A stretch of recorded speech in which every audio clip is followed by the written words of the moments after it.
All right, guys, welcome to the channel. This is the podcast, Frazier Media. We're out here. My name is Garrett. This is Jackson. What up? Jackson, what's your real last name? Sindrich. Jackson Sindrich. Jackson Sindrich. Okay, he goes by Jackson Bubba 69 on Instagram. If you don't already know him, make sure that you check him out because this guy is taking on the roofing industry and remote sales by storm. He's closing deals on his boat. Like, what? I didn't know that you can make money like away from a desk or away from like actually knocking doors or selling like in person. And so we're gonna ask him a little bit more about his story along with this and a little bit of his philosophies that has gotten him exactly where he is at this point. So let's get into it. Yeah, where is the coolest place that you, just to start all this off, where's the coolest place that you've closed a deal? He knows, he was there. I would say 1,000 Steps Beach. Thousand Steps Beach? 1,000 Steps Beach, Laguna. I was just chilling. I was actually, this is like the start of my like remote sales career. I've never even talked about this actually. It was on my birthday. Yeah, it was on your birthday. I was supposed to be knocking doors because I was a manager, I was running a team, we had our buddies out there, it was his birthday. And all the boys were like, dude, we gotta go hit the beach. It's Ethan's birthday, dude. And I'm like supposed to be a good manager. Like, no, dude, like we've gotta kill it this summer. Like, no days off. But then I fucking fold because I'm like, dude, the boys are going to 1,000 Steps Beach. The swell's like 4 to 5 feet. We gotta go. Let's get this beach party started. And so we ended up bouncing, and my regional was pissed at me because I took like 8 guys off the doors. And He's like we got 0 sales on the day, bro. And I was like, I was producing fine all summer, but some people were like low on numbers. And he was like, dude, like I don't care, like you can do what you want to do, but if you're not putting up, like if you're not putting a deal in the chat, like people are gonna know like you're not working. Because if you're a manager, like and you're slinging alarms, you sell every day. You gotta be active. If you don't sell every day, like they basically know you're not working. And so I was like, fuck, dude. Like I just went. And then anyway, I had like this family I was like working with. They ended up like texting me. And I was like, no way. So yeah, on 1,000 Steps, like hopped on the phone, called this family because I like could talk to the wife and the husband was finally there. So anyway, I ended up closing them over the phone, submitted the deal, and then like texting the chat and like, banger day, keep killing it, boys. And they all like thought I was on the doors, but I wasn't. I was on the beach with the homies. so that's probably my favorite. That was my first remote deal. This is when the remote monster was created. That was it, dude. That was it. I'm working remotely.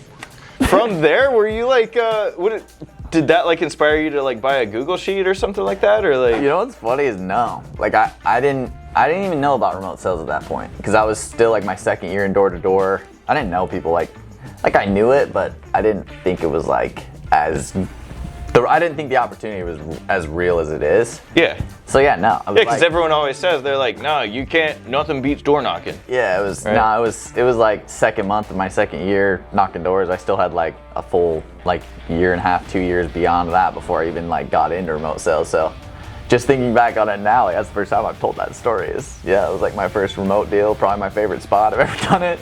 Hell yeah. And it was classic. Yeah, classic. That's what's up. Yeah. All right. What was the first like remote sale that you got on camera? Would have been a solar deal.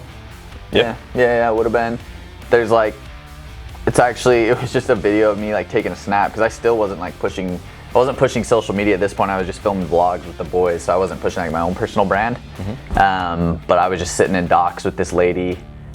I still remember, she sounded like fucking Elmo. Like her voice actually sounded like Elmo. Give us the money. Elmo knows where you live. I can't even remember her name, but I just have like a Snapchat. I'm pretty sure I says like, I'm not, I'll just show the snap here. But I was just pissed because I was sitting in docks for like an hour and she couldn't figure out how to sign the DocuSign. So that was the first one. Yeah, it was a solar deal. So, nice, legit, yeah. Legit. What was your like first actual like, if you can remember it, like the first more viral sale? I think I can think of the one that I've seen. Yeah, what was the first thing you saw? One of the like Miss Deborah ones or something like that. Yeah, that one went super on like a boat. Yeah, that was probably like my still most like viral video, but the first video actually that I got like traction with was we were in Vegas, and it was like before I even really knew the bit, and it was, because some of the calls are a bit, some of them are real, of course. But yeah, it was this bit, and I think we were, what hotel were we at? We were in Vegas, Fontainebleau. Yeah, we were in Fontainebleau for a UFC fight, and I just like had my headset, and we were like kind of had the idea of, you know, like, oh, I can make like funny bits. Like, there's so much funny shit that happens on the phones. Yeah. Like, first of all, I need to start filming those, but second of all, like, we come up with some funny bits. Yeah. So anyway, I just like threw the headset on in the pool, and like that one got a ton of traction. And, yeah, just chilling in the pool. Yeah, it was like, I just remembered earlier that day I like had a call, and then I was like, dude, if I would have just filmed that call, that would have been hilarious. So I just like imitated exactly what happened. Yeah, because you never know what's gonna be like a good one. Yeah. You never know. Like sometimes, yeah, you're talking to people and they're assholes to you, and sometimes it's like they're super fucking funny. And so yeah, that was the first one. Was just the pool and Fontainebleau. That was the first video that like got traction. I was like, oh shit, like this is kind of funny. That's legit.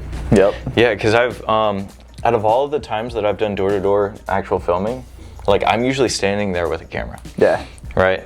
And so it can get really awkward sometimes, right? It's tough. Especially at the beginning. I was filming with my buddy Josh. Filming yourself or filming somebody else? Selling? Someone else. Okay. Josh. Yeah. Josh Lester. He does window cleaning. Cool. Up in Canada. And me and him, I know his brother Oliver. Nice. Lester. And basically we were all living down in San Diego, and he was like, I want to start making like content. And I was like, well then, let's go do a thing. And so it was like, we got together, and this was like actually one of the first times that I did door-to-door content, like with a camera. Yeah. And we did a 0 to 30K in 30 days cleaning windows. Sick. Challenge with them, and we were doing 3 long forms a week. And I was like, I didn't sleep much. Yeah, that's a lot of work. But it's a lot of work. It was cool.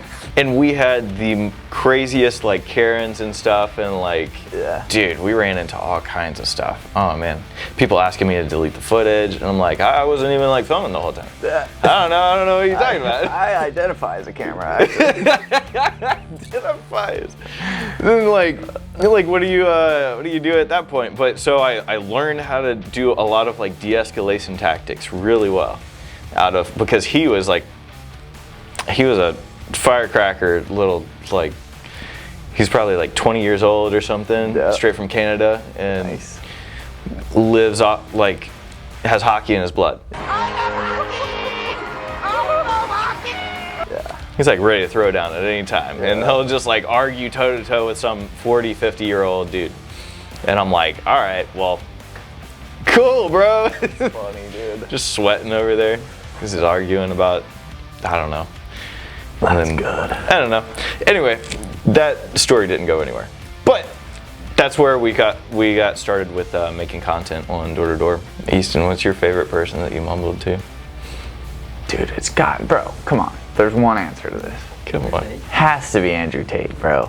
Yeah. It was like, this was the fucking craziest moment of my life. And I was just behind the camera, like shaking. I was like, no fucking way. Like, we're interviewing Andrew Tate right now, and he's gonna fucking prank him. Like, what? It was cool because it was like... Was it in America? Yeah. Okay. And he like wasn't letting people in for pictures. He's like front row at this Power Stop event. And I like, somehow, I had like a suit on and a Power Stop microphone, and so he like pushed the security guard out of the way. He's like, yeah, come up. And it was like Andrew Tate, like the Nelk Boys are right here, like Theo Vaughn, like all my other favorite YouTubers are like in a big circle, like everyone's like filming. It was just like the most electric moment ever, and then electric. We pranked Andrew Tate. Yeah, bro. It was crazy.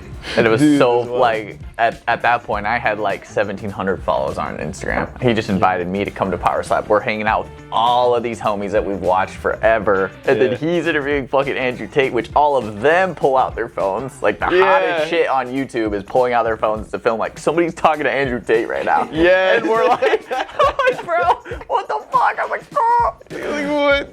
Yeah, don't mess up. It was so funny, dude. Hell yeah, dude. That's sick. That's electric, bro. Yeah, it was cool. The other cool one was Logan Paul. Jake Paul was about to fight Mike Perry. It was 20 minutes before the fight. I ran into Jake Paul's manager. He's like, are you looking for Logan? And I was like, yeah. And he like brought me into Jake's locker room. It's just him, his family, his team, 20 minutes before the fight. and they just bring me in like right next to Logan. And Hell yeah. Holy shit. Why? Because you were like walking around with like a microphone, and you're just like. Just with my jorts on and like a microphone. So fire. And a picture of like Joe Biden on my shirt. It's so wild, bro. That's good, dude. Dang. What so you started when you first started the media, were you like did you already have the idea of monetizing media, or was it just more like I'm good at video and photo, or like when did the monetization spin? Yeah. So this is cool. You're interviewing me. This is great. Let's go. So basically, like the way that it started off was back in the day. I don't know if you ever heard of him, Casey Neistat. Yeah. He's a huge deal in dude. vlogging, bro. OG. Straight up. And so back in 2018, that's whenever I got my first camera equipment. Yo. That's crazy. There's ghosts in here, dude. Lump in the floor, bro.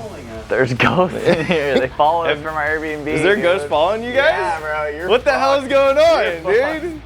What? You can't just come out of nowhere and say that. Is it actually standing straight, bro? That's crazy. What? Dang, dude. Joseph Smith, help us. Good Lord. That was good. Where are you? That was good. That was good. But yeah, so Monetization. back at it. Monetization. Monetization. Okay, cool. So so obviously you come from a very organic background, right? You have 100K plus followers on Instagram, and that's a huge like claim on its own, right? Which is funny because it's like a huge claim, but yeah, from the space that I come from, it's not a huge claim. It's like very minimal claim. Like in the creator space or the influencer space, it's like 100K is like, dude, yeah, like you just barely begun. You know? Getting started. Yeah, but yeah, no, absolutely. But no, yeah, it's definitely like a jump in the right direction. Yeah, that's for sure. So like, if you think about it mathematically, if you keep going in this linear path, of course there's going to be a bell curve or like an S curve to it, right? But if you just keep doing what you're doing, then you should be where you want to be. Yeah. In just a matter of time. Yep. It's just like that's how things work. That's the equation. This is the equation. That's the word that I was trying to think of. But yeah, so you just asked me about monetization, right? Yeah. How did you get from being a creator, videographer, photographer, and then how did you end up spinning into your monetizer now, right? Like that's what you offer. That's why you film for people, is because you monetize for them, right? Yeah, essentially. Yeah, so how did you get into that? If I can't make them more money than they pay me, then I failed at my job. That's the offer, baby. Right? That's the offer. So that's the offer. So the way that I got into that was originally started out, Casey Neistat, the godfather of vlogging, right? So back in 2018, I got a little bit of like equipment of my own, right? Just like a lens here and a camera there. And I was like, got the little tripod and I was like, all right, cool, we're gonna make vlogs, bro. So I made a couple of vlogs and got that under my belt. But that was the exact same year. At the same time, I said, well, I want more camera gear. So what did I do? I got wind of this cool new opportunity. It was called door-to-door sales. Dang. Roofing sales, baby. That. Yeah. So I went to an interview and then they were like, yeah, man, like this is your commission. This is what's possible. And I was like, well, this is a perfect like springboard into what I want to do. What I went to school for was for video production. It was actually an art degree. Cool. So yeah, I kind of just went after it. I was like, okay, well, I'm gonna make money and then buy more gear and then be able to make content full time. That was the whole idea. And so after doing door-to-door sales for, I guess it was 3 years over in Fort Collins, just doing a bunch of hail claims. Nice. And then got the equipment that I needed and then ended up going to San Diego. And that's about time whenever we started Real Sales Dynamics. Because I was like, look guys, to my sales manager at the time, he started his own business because we all got fired from a solar company. They said, you were colluding to start your own solar company, so we're just gonna cut you out. Nice. And I was like, dude, that's kind of crazy. I was like, I didn't even know personally that we were doing this. It was my manager. That's funny. And they were like, oh, well, you can have your job back. And I said, well, I mean, all due respect, like, you can go screw yourself. Like, I'm good now. So I just told him, I was like, hey man, now that you have this new business that you started, you're gonna need reps, right? You're gonna need sales aids, right? Yeah. So whether it's what I started off doing was a pamphlet for him, and then we got into vlogging so that you give away a lot of information, a lot of the sauce, right? And then it builds trust with your audience because you, like you say, you helped a friend, Yep. so then you made a friend, right? Give. Give and away. Give, and then Yep. keep giving. Yep. And then fucking keep giving. Yep, you just Yep. keep giving, baby. Yep. And then that's how you just get like a really loyal following. Well, anyway, once you get that loyal following, then you integrate a, what's up, buddy? Hey, bud. So once you get that loyal following, then you can do just regular calls to action, right? Yep. You build like a little funnel. Like, it doesn't even have to be anything crazy. We started off with like a Google form. Yeah, easy. And it was like, hey, if you want to come and like do this with us, or like learn how we do this, like learn a couple of tricks of the trade, put your info below. Cool. We'll hit you up. Cool. Come out and sell with us. So that was the initial monetization, is we're gonna recruit reps. Exactly. And Yep. you Because got it. more boots on the ground, it's going to be more sales for your org. Yep. Yeah, that's basically how it all started. And now it's really developed over the past few years. Whenever we started turning that knob of getting sales recruits and doing that whole thing, that was around 2021. So now we've been able to like make people profits and actually bring them, funnel in sales reps, things like that, to teams that need them the most. We've been able to do that since 2021. You know, that was starting with, I think we started getting people in around like 3,000 subscribers on YouTube. This is mainly YouTube, Yeah. not like Instagram. Anytime that I do things on Instagram, I feel like that's one of the toughest things. I feel like a lot of things love memes on Instagram. Like, it's more like comedy based. Yeah. Versus like information based, right? Yeah. Like, what out of your own perspective, what have you seen like that works really well on Instagram? Dude, I think it's if anytime you can pull up an idea that is truly authentic and it's not replicated. Because I think for the longest time, like when I was studying content, or people that teach content, they still teach it to this day, where it's like, just go and look at the people that are doing what you want to do, right? They have it figured out and they have what's working, and you go and do the same thing.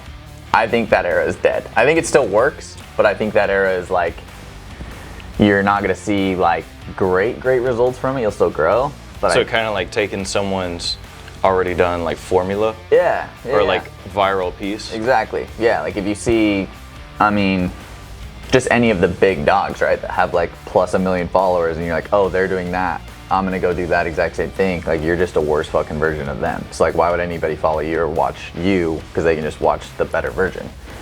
So I think you can still gain following there, but you're not gonna gain like a really passionate, super strong following. So Yeah. I think that's when you can be different, and everybody's different. I think that's like the coolest part, is every single person is authentically not the same as anybody else. So if you can play off of how you're different, I think there's a lot to it. Like, you have to be able to provide value, or be really fucking entertaining, or really sexy, or, you know, there has to be like these key points for you to like get attention.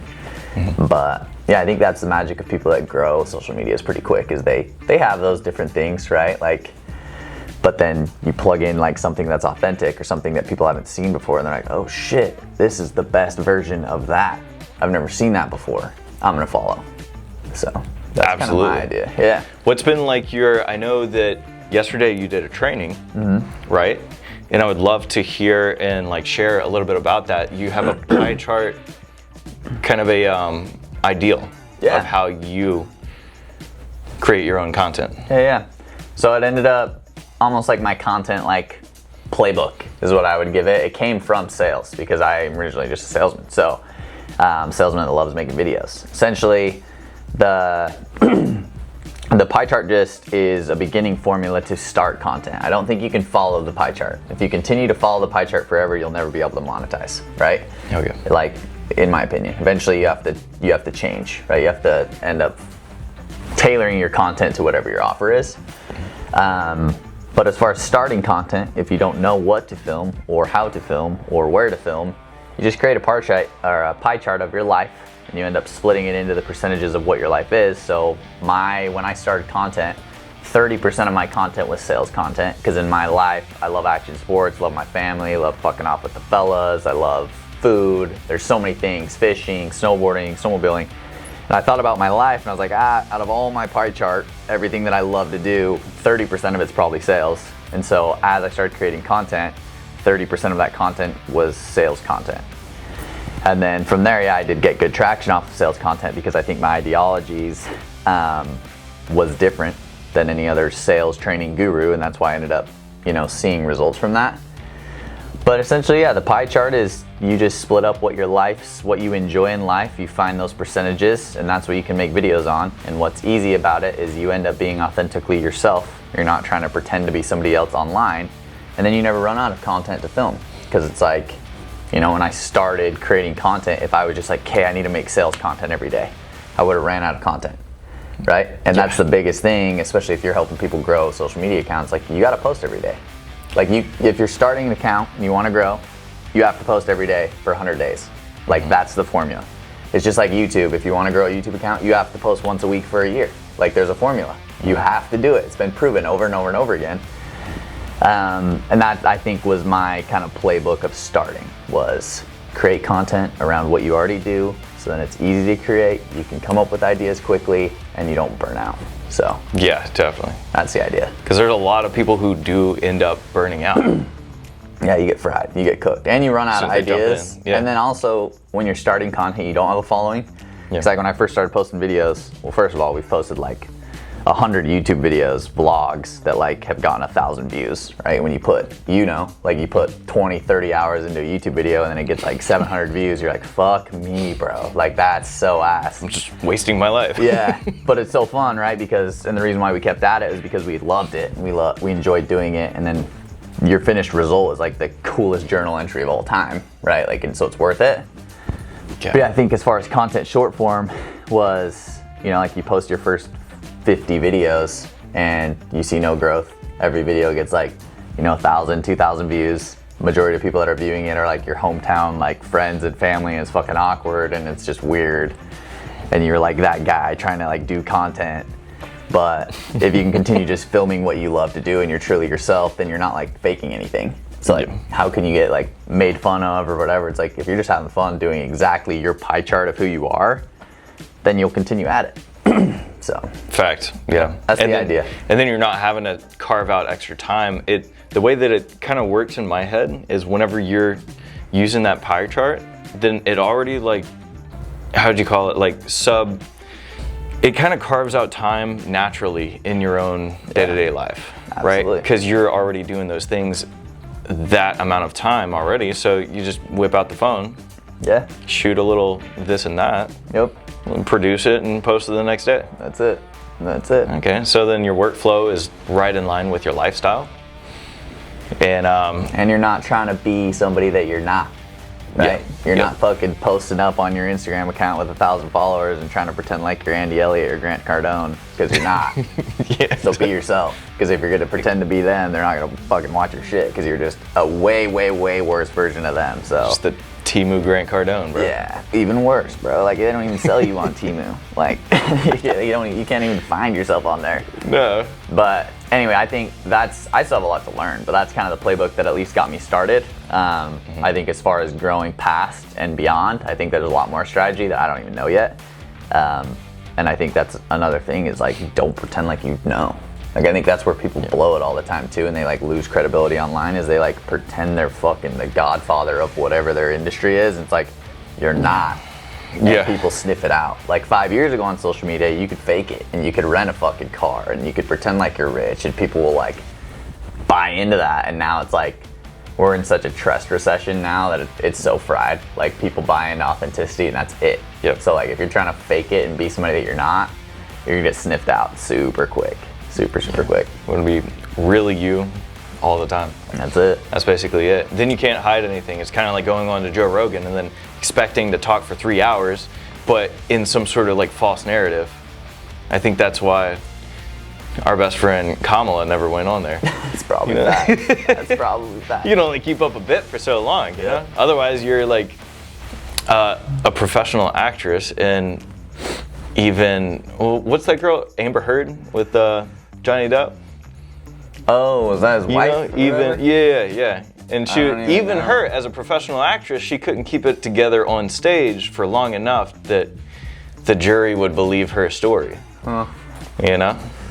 Yeah, you end up frying out eventually. If you're not being exactly who you are, you'll get cooked eventually. People can smell it. Yeah. From a mile away. But this is a really good point. I think that we'll talk a little bit about what's your, like, because you have a lot of sales experience, right? Where did you start and where are you taking it now?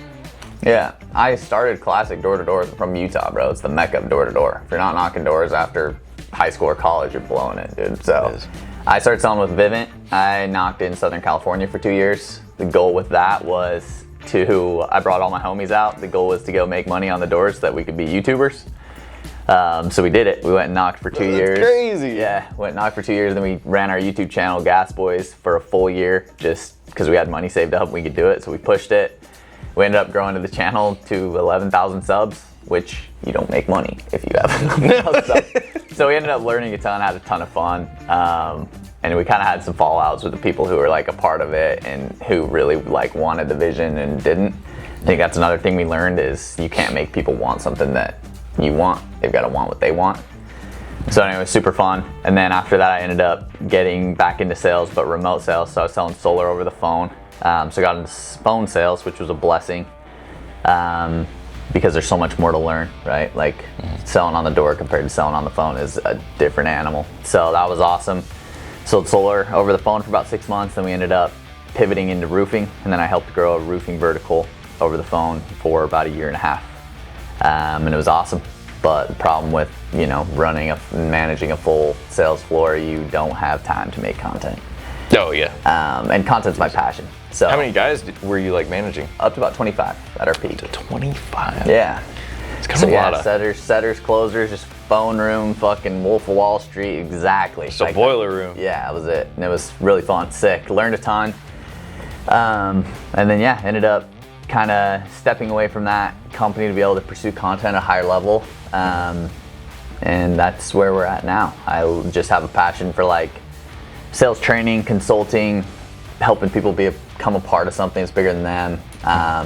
Motivating people. I think that's another thing. Like in different sales industries, they lack training, they lack daily motivation, they lack energy. Like I've seen sales floors or teams that just suck, dude. Like they just suck. And like leaders aren't buying into the people.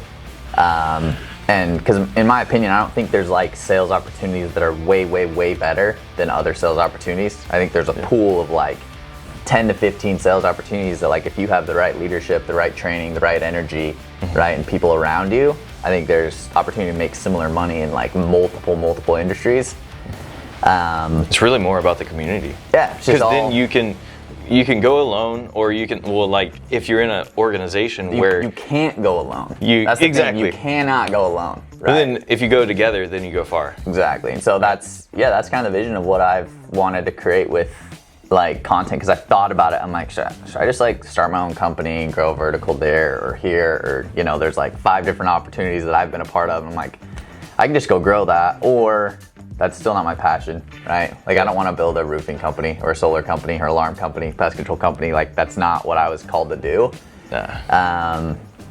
So that's the vision of just being able to create communities, trainings, cultures that anybody from anywhere in any sort of sales opportunity, they could come and be, a part of something that's bigger than them and with like-minded people that'll push them to where they're trying to go, and a community that isn't just a community because of fucking MLM, right? It's not just because this homie's making an override on you, that's why he's buying into you. Making money. Exactly. Yeah. It's like, oh no, this is bigger than that. Yeah. So it's more MAF HAF. That's it. Right? MAF HAF, baby. Explain to me that in 2 minutes or less. MAF HAF, dude, make a friend, help a friend. Any sales process that I've been a part of, I've trained. I've tried to read every book, watch every YouTube video, learn every sales process, all of the different gurus that me and you all know. And it's all great. none of it's wrong. I think everything is like, it's a conglomerate of what you need. But I think as I started developing like scripting and sales training, and I was training a floor, and I was managing guys, and I was helping people, and I was looking at what I was really, really fucking good at, it's just making friends and helping friends. And I think that's like the basis of anybody that wants to be super successful in sales. You know, there are super finite details. You need to eventually focus on your tonalities and your frameworks and your confidence, and like when to say this, when not to say that. But at the end of the day, if you can just make friends with your prospects, connect with them on a level that will, you know, put your trust through the roof, and then you are viewed through their lens as the expert that will get them the solution that they're wanting. That's the help a friend. I think having those two combos is like, you're their best friend, they trust you, right? And they love you. And then also they trust you at the highest level to get them the result that they're looking for. And you combine those together and you're gonna close at the highest rate in every single sales opportunity. So that's the idea. Boom, that's it. Yep. Is that what you're gonna call your like community? Yeah. Yeah. Good. The MAF HAF. It might be, I'm playing with the idea of MAF HAFia. I think that's kind of fire. It might be a little too much. But, Hell yeah. But yeah, the MAF HAFia might be pretty tough. I'm all about it, bro. Hell yeah, let's get it. Yeah, I think it could be good. But we'll see, yeah. It'll be something MAF HAF, so. The MAF HAF, yeah, bro. Yeah. Let's go. That's it. That's cool. Okay, and then, so I definitely see a good way that you can, especially from my perspective, of like, of monetizing brands. Yeah. There's a really good way that you can take your personal brand, right? Jackson Bubba. Yeah. And then pivot it into this community. And then what I usually use is I call it the content to conversion system, which is, it's basically 3 pin posts. One of them is essentially a founder's video. And this is all for like businesses. Yeah. Right? So let's say you have a roofing company and you want to get cheaper leads online or build trust with that community for your prospects. Then I'm gonna have number 1, a founder's video. That's basically your who, what, when, where, why, and how. Who are you? What do you do? Who do you help? Yep. Number 2 is like the exact behind the scenes of your process from beginning to end, basically like a day in the life. Yeah. And then the third one's like your call to action. Those are your 3 pin posts. And then it's 7 different pieces. It's probably bad that I can't name them straight off the top of my head. It's tough. But essentially, it breaks it down. The idea is to have this that you can just repeat it over like 3 months out of filming for like 1 to 2 days. Yeah. But the 7 pieces are, if you wanted to ramp it up and then do daily posts for your business, then it's like Wednesdays, we post our Wednesday wins, right? With someone that's in the office. You can highlight someone like that's your top performer in the office. And then your customers get to know your team. Yeah. And then like on Thursdays, we're gonna do screen caps of our 5-star reviews. And then we get to do a green screen with it, just saying like, hey, shout out to Miss Debbie. Like, she gave us a 5-star review. This was sick. Yep. Thank you for like giving us the chance to service you. And we look forward to servicing you or one of your friends in the future. Yeah.